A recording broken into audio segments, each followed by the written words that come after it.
కేక్లోనైనా milk షోలోనైనా తననుని చెప్పే great taste jumbo fruit Palasa Kishore విశ్వవంతంగా వినియోగింపబడుతున్న పలాసా జీడిపప్పు ఎక్స్పర్ట్ పప్పుగా పేరు పొందింది. పలాసా వాసులు తెల్ల బంగారంగా పిలిచే పలాసా జీడిపప్పు కథ కమావిషు ఏమిటో ఇప్పుడు చూద్దాం.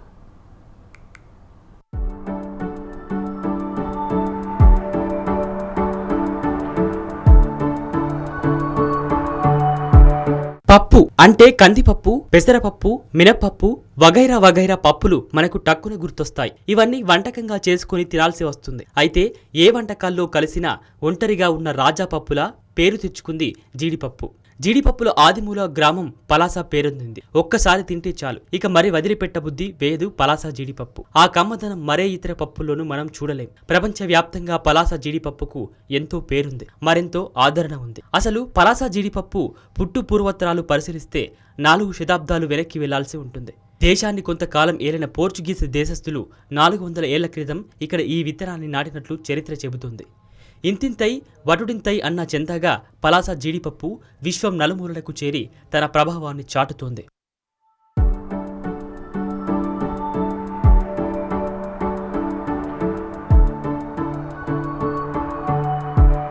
ఖండాంతర ఖ్యాతి తెచ్చిపెట్టిన ఉత్తరాంధ్ర తెల్ల బంగారం జీడిపప్పు. లక్షలాది ఎకరాల్లో సాగు విస్తరించిన జీడిపప్పు తయారీ వల్ల ప్రత్యక్షంగా పరోక్షంగా లక్షలాది మందికి జీవనోపాధి కలుగుతుంది. రాష్ట్రంలో మొత్తం 3.31 లక్షల ఎకరాల్లో జీడి సాగవుతుంది. అందులో 90% ఉత్తరాంధ్రలో సాగవుతుంది. ఇందులో శ్రీకాకుళం జిల్లా మరీ ఫేమస్. ఈ జిల్లా అనగానే ముందుగా గుర్తొచ్చేది అరసవల్లి సూర్యనారాయణ స్వామి ఆలయం. ఆ తర్వాత చటుక్కున గుర్తొచ్చేది పలాస జీడిపప్పు. అంతలా ఖ్యాతికెక్కింది ఈ జీడిపప్పు. పలాస జీడిపప్పు ఎంతో కమ్మగా ఉంటుంది, నోటికి రుచికరంగా ఉంటుంది. దీనికి కారణమూ లేకపోలేదు. తీర ప్రాంతంలో ఉండే జీడి చెట్లు సహజ సిద్ధ వాతావరణంలో సాగవుతుంటాయి. అందుకే జీడిపప్పుకు రుచి ఎక్కువ. జాతీయ అంతర్జాతీయ మార్కెట్లో దీనికి డిమాండ్ ఎక్కువ. పలాస, కాశీబుగ్గ జంట పట్టణాల్లో సుమారు 380 జీడి పరిశ్రమలు ఉన్నాయి. జిల్లా వ్యాప్తంగా మరో 180 వరకు పరిశ్రమలుంటాయి.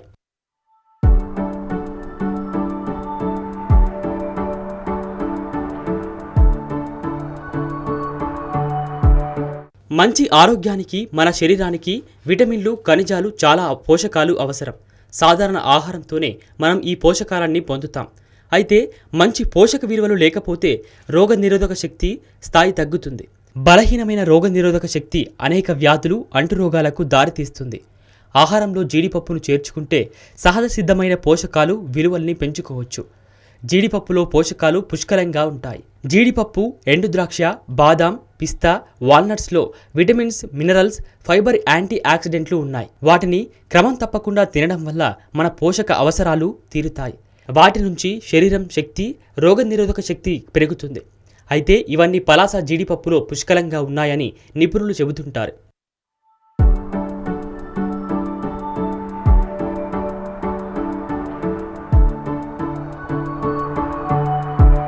శ్రీకాకుళం జిల్లాలో ఇచ్చాపురం, సోంపేట, కంచిలి, మందస, పలాస, వజ్రపు కొత్తూరు, సంతబొంబాలి, మొలియాపుట్టిలో జీడి సాగు అధికం. అటు పార్వతీపురం, మన్యం, పాడేరు, అరకు జిల్లాలోని ఏజెన్సీ ప్రాంతాల్లో జీడి సాగవుతుంది.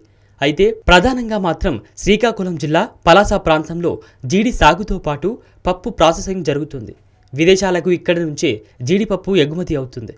సగటున ఏడాదికి 5,000 కోట్ల రూపాయల వరకు జీడిపప్పు లావాదేవీలు నడుస్తాయి. ఇందుకు విదేశాలతో డీల్ చేసేందుకు కొంతమంది బ్రోకర్లు సైతం ఉంటారు.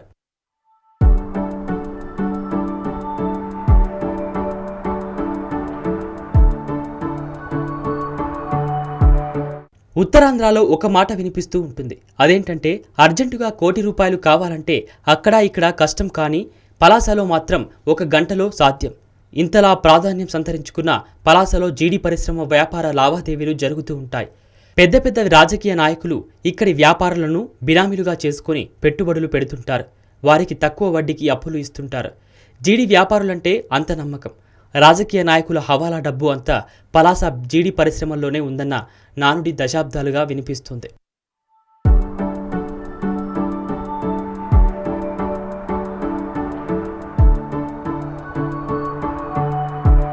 ప్రపంచంలో ఎక్కడైనా పలాస జీడిపప్పునే అధికంగా వినియోగిస్తుంటారు. అంతలా ఈ జీడిపప్పు రుచి ఉంటుంది. కేక్ తిన్నా, మిల్క్ షేక్ తాగినా అందులో కనిపించే జీడిపప్పు మాత్రం పలాసాదే. అంత ఎక్స్పోర్ట్ పప్పుగా ఖ్యాతికెక్కింది. ఒక విధంగా చెప్పాలంటే ఇక్కడి ప్రజలు తెల్ల బంగారం అనే పిలుస్తారు. జంబో ఫ్రూట్ అని సగర్వంగా చెప్పుకుంటారు.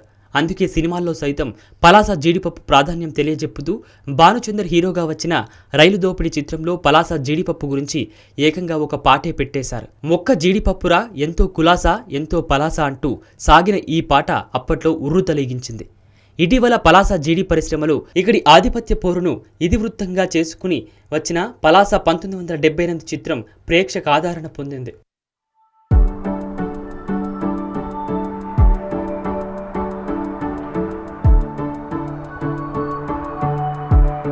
జీడిపప్పుతో ఇక్కడి మహిళా జీవితం పెనవేసుకుపోయింది. తోటలో జీడి పిక్కల సేకరణ నుంచి పప్పు ప్రాసెసింగ్ వరకు అన్ని బాధ్యతలు మహిళలే చూస్తారు. ఎక్కడైనా పరిశ్రమల్లో కానీ సాగులో కానీ 30% వంతు పురుషులు ఉంటే మిగతా 1/4 వంతే మహిళలు కనిపిస్తారు. అయితే ఇక్కడ జీడి సాగు పరిశ్రమల్లో మహిళలు 30 మంది ఉంటే పురుషులు కేవలం 1/4 వంతు మాత్రమే ఉంటారు. చివరకు జీడిపప్పు నాణ్యత రకం తేల్చే బాధ్యత సైతం మహిళా మనులదే. ఉత్తరాంధ్రలో ఇతర పరిశ్రమల్లో ఎంతమంది పనిచేస్తుంటారో అంతకంటే ఎక్కువ మంది ఇక్కడి జీడి పరిశ్రమలో పనిచేస్తుంటారు. కాలేజీ విద్య పూర్తి చేసుకున్న యువతులు జీడి ప్రాసెసింగ్ యూనిట్లని ఉపాధి మార్గాలుగా ఎంచుకున్నారంటే ఇక్కడ జీడిపప్పు పరిశ్రమలో ఏ స్థాయివో అర్థం చేసుకోవచ్చు.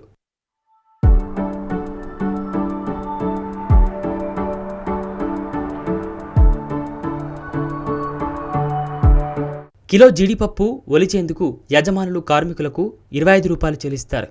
రోజుకు ఒక్కో మహిళ 15 కిలోల వరకు పప్పు ఒలిచే అవకాశం ఉంది.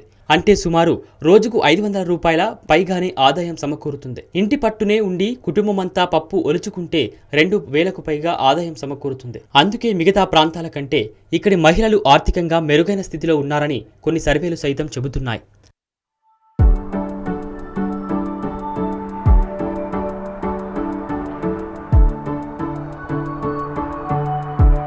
తాజాగా జీడి ప్రాసెసింగ్ యూనిట్లపై ప్రభుత్వం దృష్టి సారించింది. పైసా సైతం విలువ చేయదని పిక్క తీసేసిన జీడి పండును చెత్త కుప్పలపై విసిరేసేవారు. ఇలా ఎకరాకు 4 టన్నుల చొప్పున జీడి పండు వృధా అయ్యేది. అయితే ఇటీవల తూర్పుగోదావరి జిల్లా గంగవరం మండలానికి చెందిన వైఎస్ఆర్ చేయూత ఆసరా మహిళా లబ్ధిదారులు వినూతనంగా ఆలోచించారు. జీడి మామిడి పండును ప్రాసెసింగ్ చేయడం ద్వారా జ్యూస్, సోడా, జామ్, పచ్చళ్ళు తయారు చేయవచ్చని భావించారు. వెంటనే ఓ కుటీర పరిశ్రమను ఏర్పాటు చేసి ఈ ప్రాసెసింగ్కు శ్రీకారం చుట్టారు. ఇదే ఇప్పుడు రాష్ట్రంలో కోట్ల రూపాయల కొత్త సంపద సృష్టిస్తుంది.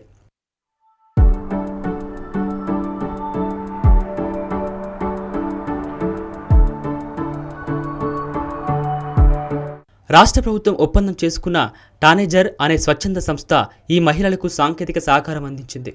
దీంతో వీరంతా కలిసి 18 లక్షల రూపాయల ఖర్చుతో కుటీర పరిశ్రమను ఏర్పాటు చేశారు. 3 మహిళలు రైతుల నుంచి పండు సేకరించడంతో పాటు ప్లాంట్ నిర్వహణ బాధ్యతలు చేపట్టారు.